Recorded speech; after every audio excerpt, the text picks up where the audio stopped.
Welcome students of class 10th. Welcome to a new chapter from economics development. Now the concept of development. In this chapter we are going to study what is the real meaning of development, why do some develop and other remain poor, why do we measure or how do we measure development. You will see here rich and poor, development for rich, development for poor are two different things. Now we'll start with development goals. Development is a process and goals are ever changing. Different people have different developmental goals because their aspirations, desires and needs as well as their life situations are different from each other. Remember, my development goal is different, your development goal is different. My development goal would be to make all of you watch the video, make you understand, make you write the classwork and the homework, and make you get 100 out of 100 in social science. What is your development goal? Maybe getting 100 out of 100 in social science. Sometimes it is conflicting in nature. Development for some may not be development for another one. It might be detrimental. Now we will see some of the developmental goals of persons. First one will go for landless rural laborers. What is a development goal for a landless rural labor? What might be? For him, more days of work and better wages. Local school is able to provide quality education for their children, and there is no social discrimination. They too can become leaders in the village. They are the aspirations or the developmental goals for the landless rural labor. For a prosperous farmer from Punjab, what might be the developmental goal? His developmental goal would be high family income through higher support prices for their crops, through hard working and cheap labor. They should be able to settle their children abroad. You will see from Punjab, a lot of them are settled in Canada. Farmers who depend only on rain for growing crops, what might be the developmental goals? Maybe good price for their crops, good rainfall, right? A rural woman from a land owning family, what might be the developmental goal for a rural woman? Probably respect for the rural women, work, wages, because she owns a land. She would obviously work. Urban unemployed youth. What is the developmental goal for urban unemployed youth? Definitely employment. He wants to have a job and he wants to earn. Boy from a rich urban family. Or if boy from a rich urban family, employment is not its immediate developmental goal. Maybe good education. Girl from rich urban family. Now she gets as much as freedom as a brother, able to decide what she wants to do in life because she is from a rich family. She is able to pursue her studies abroad. What about an Adivasi from Narmada Valley? There is specific reason why this is included.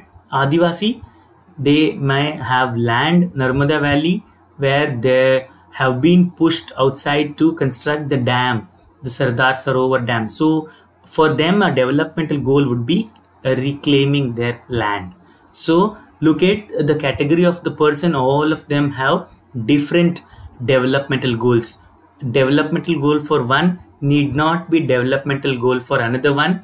Sometimes developmental goal for one may not be a developmental goal for another one. In the second thing that I told arises the conflict. The conflict arises out of limited resources, presence of opportunity cost. It is the availability of the next best alternative to an action. For example, the available resources is limited and its use for one purpose creates the situation where it cannot be used for any other purpose. I'll give you an example. We'll take the Adivasis and the dam. You need electricity. For that you need to build the dam.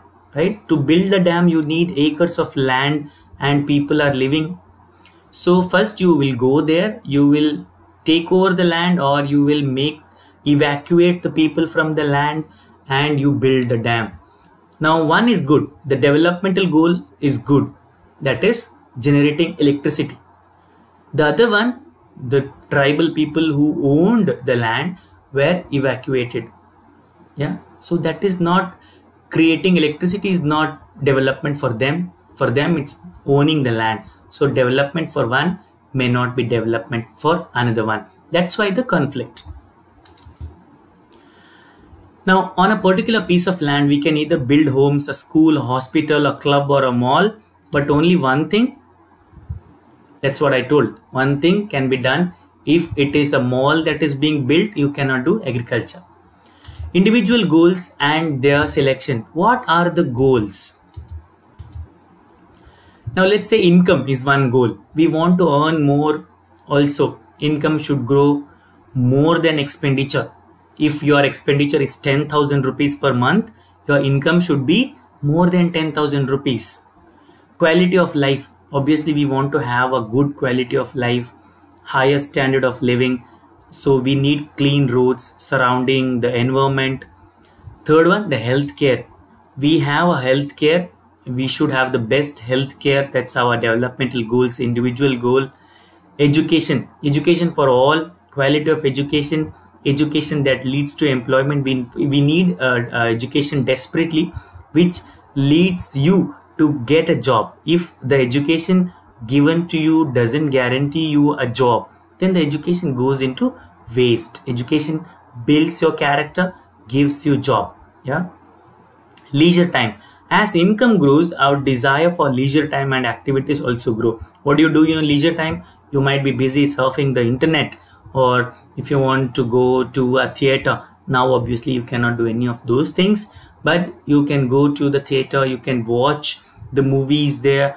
That's your leisure time. You can read good books. You can paint. There are very good artists in 10th A and B. You can paint, you can write poems, you can play music, you can learn music, sing songs. You can do a lot of things.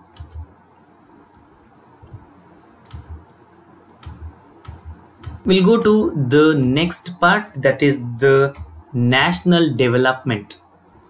Right. What is this concept? National development can be the expansion and growth of people in an area or government. It can mean development of infrastructures such as roads, hospitals, or airports. Also, it's education and health of the people, even the sports, right? When all these things are developed, you can say that the nation is developing, right? If you have good infrastructure of roads, hospitals, airports, railways, electricity, education, health, right? There are two prominent trends in India, that is impressive economic growth and wealth creation, and stagnation in key social indicators, particularly among the disadvantaged populations by geographically, by caste or gender.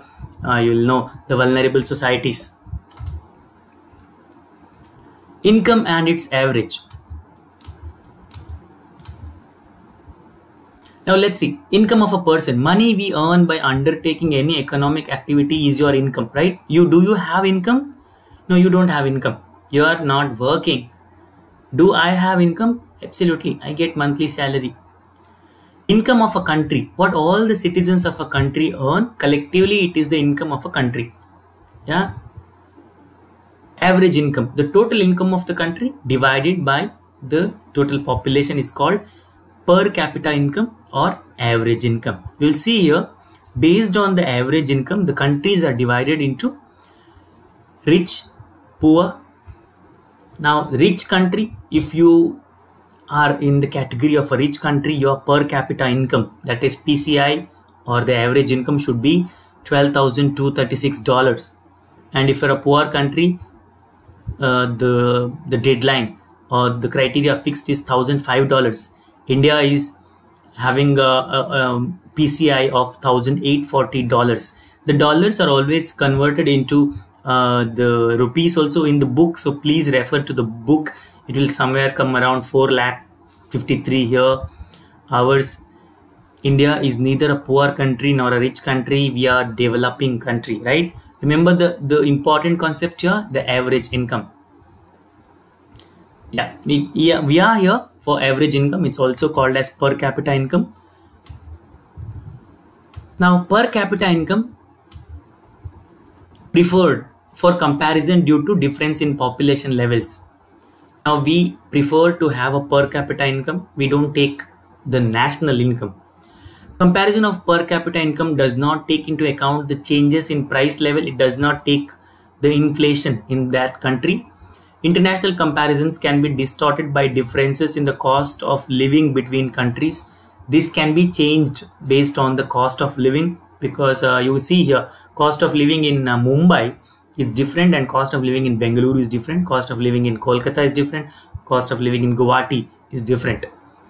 So it does not reflect income distribution. If the distribution of income within a country is skewed, a small wealthy class can increase per capita income far above that of the majority of the population. Now, the per capita income does not say the income distribution. The meaning of that line is, if you take a country like India, right? In India, a certain family's average income, I told you it's 1,840 per capita income.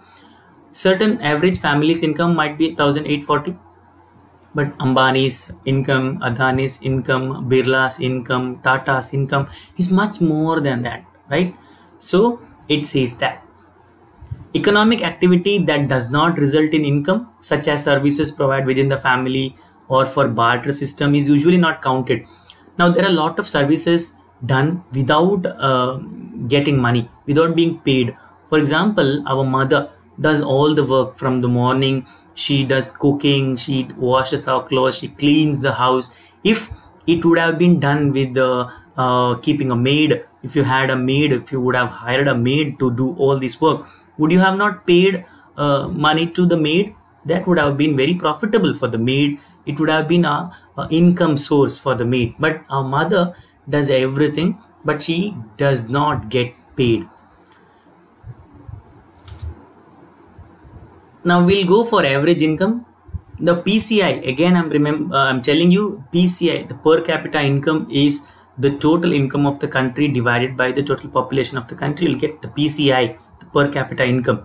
Now there is some limitation. There are some limitations with the PCI. We'll discuss about that one here. Average income or else the PCI.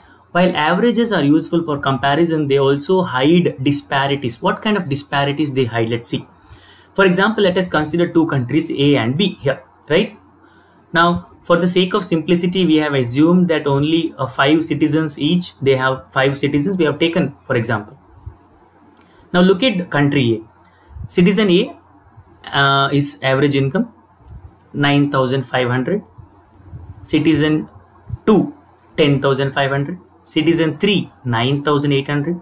Citizen 4, 10,000. Citizen 5, 10,200. So if you add these 5 citizens income, divide by 5, you will get an average income. Fine. Now country B, 500, 500, 500, 500, 48,000 is the income of the 5th person. You will get an average. Now can you, based on the average, can you say one country is doing good, one country is not doing good? No, obviously cannot. Look at the distribution of income. In country A, everybody's you can say that rather equally distributed. In country B, 4 people have the same income and the 5th person has lot of income. So the income distribution is not proper. It's not equal. It hides disparities. Now, in some of may like to live in country B if you are assured of being its 5th citizen. But if it's a lottery that decides our citizenship number, then perhaps most of us will prefer to live in country A, even though both the countries have identical average income. Country A is preferred because it has equitable distribution, equal distribution of wealth.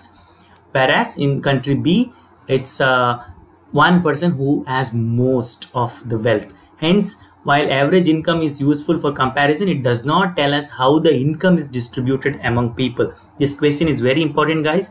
It will be asked in the exam.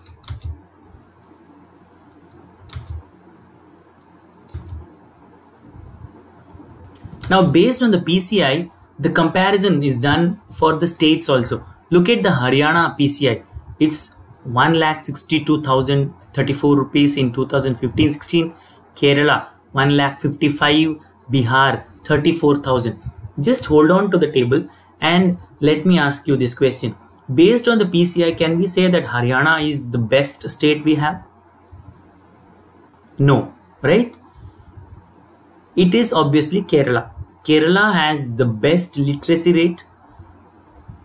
Kerala, most of the people are literate. They are aware the female sex ratio is more. The IMR, the infant mortality rate, is very less. So given those factors, Kerala is the best state, right? But look at the PCI. Based on the PCI, Haryana should be. But Haryana doesn't do well in the sex ratio. It is very less. Yeah, probably the last. What about the IMR, the infant mortality rate? More higher. So even though they have PCI, we cannot call Haryana the best state. Now look at Bihar. Neither the PCI is more, nor they are educated. Neither their IMR is less, it's more there. It is because of a lot of reasons. Do not take me, I'm not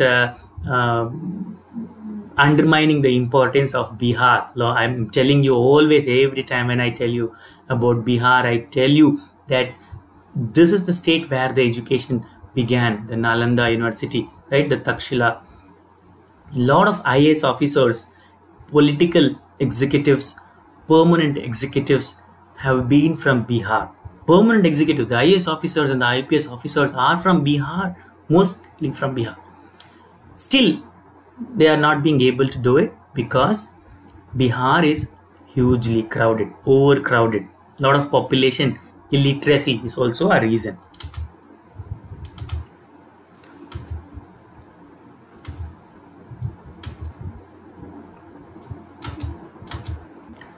Now, other bases of comparisons are these. Now, this is where I will just take these. These are important for 1 mark, guys. First one is body mass index, BMI. You might have checked your BMI. How can you check your BMI? You can check it by individual's body mass divided by the square of their height. That's your kilogram divided by your height in meters square. Literacy rate, that measures proportion of people in the age group of 7 and above who can read, write and do basic mathematics. If you can read, write and do basic mathematics and you are above the age of 7, you are a literate person. Infant mortality rate indicates the number of children that die before the age of 1 in the year in proportion to 1,000 surviving children born in the year, or the live births in that year. This obviously we have studied in class 9. Life expectancy is the average year of living measured till what age a person is expected to live. More about this we'll get into the next class. Net attendance ratio is the number of children in age group of 14-15 years that are attending school in proportion to total number of children in the same age group. Attendance is people, you are inside the school, there might be children in your age group who are not in school. Gross enrollment ratio is the enrollment ratio for all 3 levels, that is in the primary, in the secondary and in the higher. All 3 are taken as the indicators for the development. So if you want to say your country is developed, the BMI, the literacy rate, the infant mortality rate, life expectancy, net attendance ratio and gross enrollment ratio are taken care of. Now, as of today, we will stop it here and tomorrow we'll continue with the next part. Till then, it's good.